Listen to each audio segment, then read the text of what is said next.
Jeg har sagt ok. Han tåler ikke nære kjemmer nær.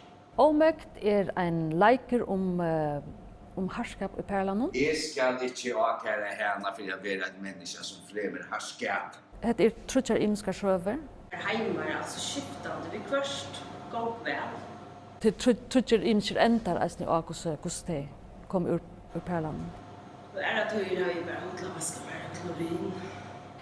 Men ómøgt at den kort upp mot kærleikan, altså til at elska kvann annan og til at ikke at liksom du er kommunikera. Det en leiker som hever en vissa tingt og en vissa dæperleika i seg. Men ute dæpra alltid ljós i eisne at det nekka du kan komme i jøknum på en eller annen måte.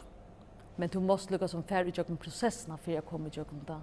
For å kjenne det selv og for å kjenne din egen mørsk.